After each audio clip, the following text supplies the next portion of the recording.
Hey y'all, welcome to Rooted with Victoria. We're going to get into Genesis chapter 19. If you haven't, go ahead and pause and say a prayer. I'm going to do the same. All right. Genesis chapter 19. Here we go. Now the two angels came to Sodom in the evening, as Lot was sitting in the gate of Sodom. When Lot saw them, he rose to meet them and bowed down with his face to the ground. 3 men had appeared to Abraham. It turned out that one was Yahweh, while the other 2 were angels in Genesis 8:2. The 2 angels here are the same angels who appeared to Abraham earlier.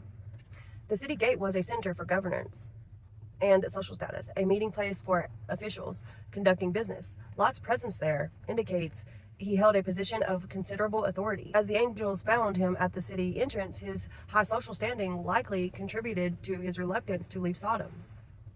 Verse 2. And he said, Now behold, my lords, please turn aside into your servant's house and spend the night and wash your feet.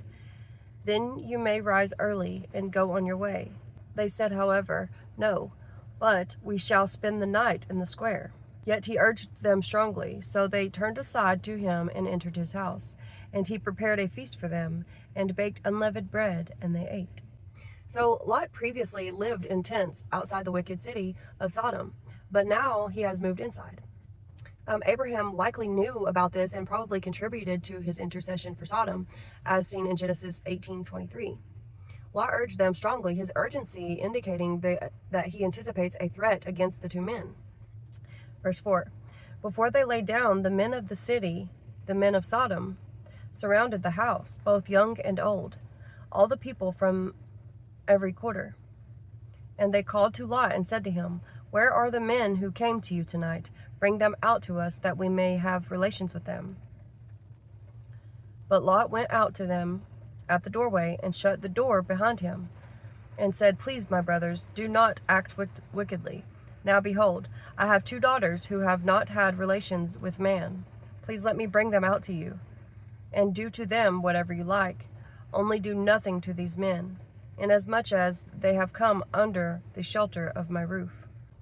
How could any father give his daughters to be ravished by a mob of perverts just to protect 2 strangers?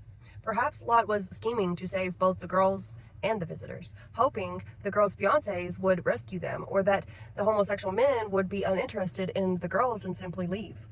Lot's motives illustrate the wickedness of Sodom. So great, God destroyed the city. Verse 9. But they said, Stand aside. Furthermore, they said, This one came in as an alien, and already he is acting like a judge. Now we will treat you worse than them. So they pressed hard against Lot and drew near to break the door down. But the men reached out their hands and brought Lot into the house with them and shut the door. And they struck with blindness the men who were at the entrance of the house, both small and great, so that they wore themselves out groping for the door. Then the men said to Lot, Have you anyone else here? Sons-in-laws, sons, daughters, or anyone you have in the city? Bring them out of the place.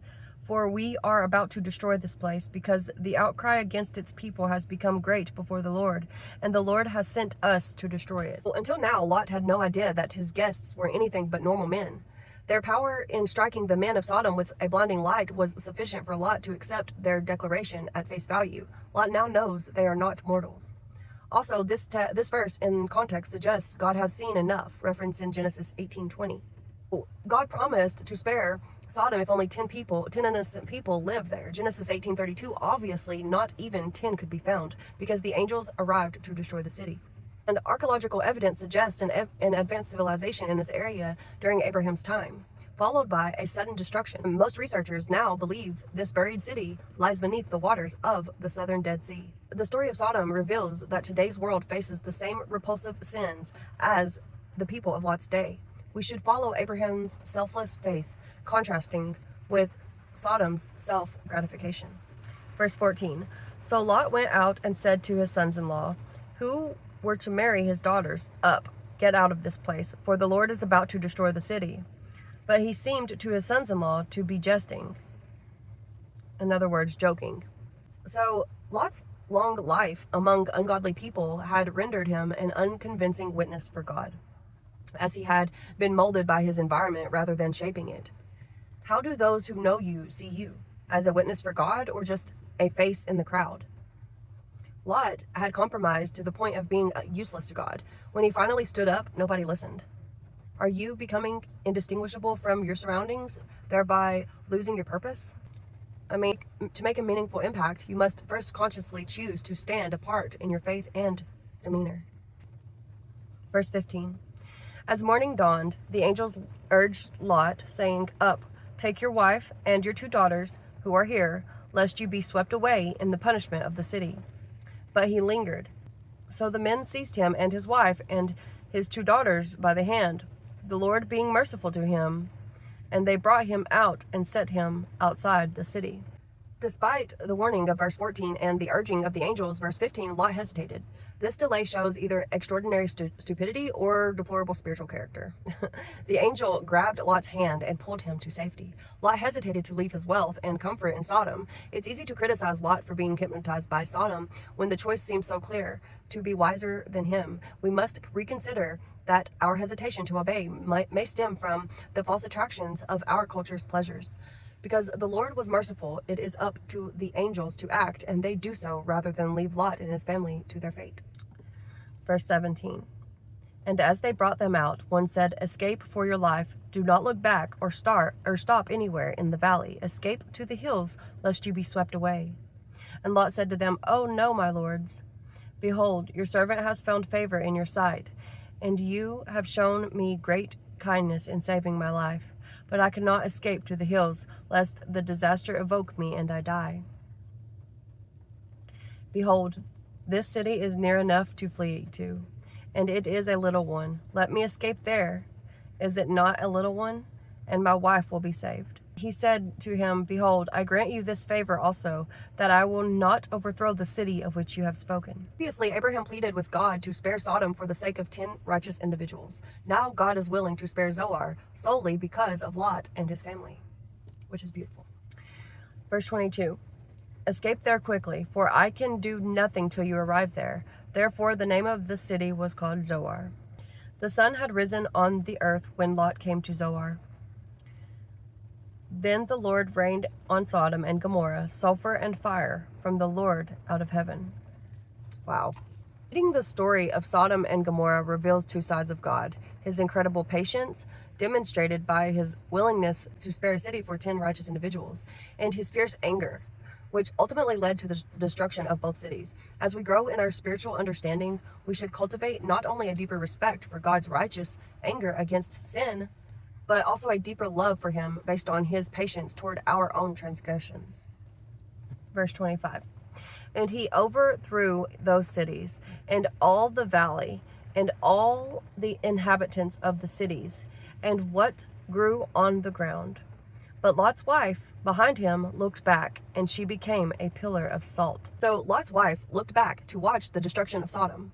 She clung to the past, unable to fully turn away.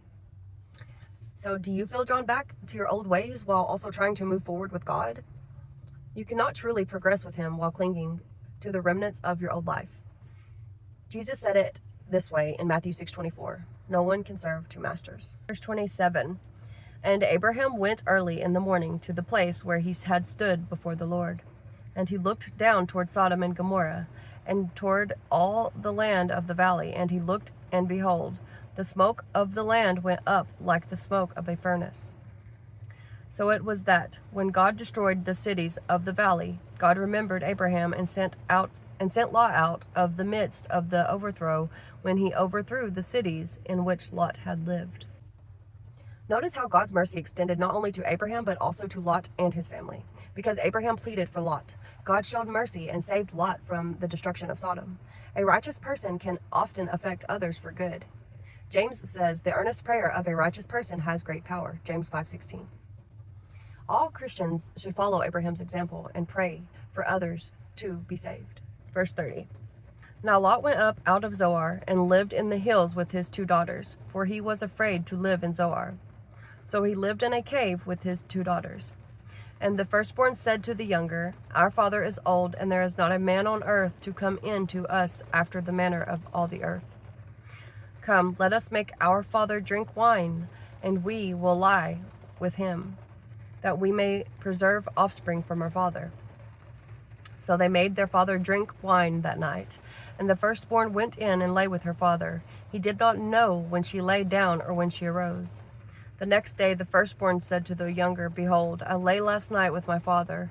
Let us make him drink wine tonight also. Then you go in and lie with him, that we may preserve offspring from our father. So they made their father drink wine that night also. And the younger arose and lay with him. And he did not know when she lay down or when she arose. Thus both daughters of Lot became pregnant by their father. The firstborn bore a son and called his name Moab. He is the father of the Moabites to this day. The younger also bore a son and called his name Benami. He is the father of the Ammonites to this day. In this pitiful sequel to the story of the destruction of Sodom, we see two women compelled to preserve their family line. They were driven not by lust, but by the desperation they feared they would never marry. Lot's tendency to compromise and refusal to act reached its peak. He should have found right partners for his daughters long before this. Abraham's family wasn't far away. Now the two daughters stooped to incest, showing their acceptance of the morals of Sodom. We are most likely to sin when we are desperate for what we feel we must have. Why doesn't the Bible openly condemn these sisters for what they did? In many cases, the Bible doesn't judge people for their actions. It simply reports the events. However, incest is clearly condemned in other parts of Scripture, like in the books of Leviticus, Deuteronomy, Ezekiel, and 1 Corinthians. Perhaps the consequence of their action, Moab and Ammon became enemies of Israel, was God's way of judging their sin.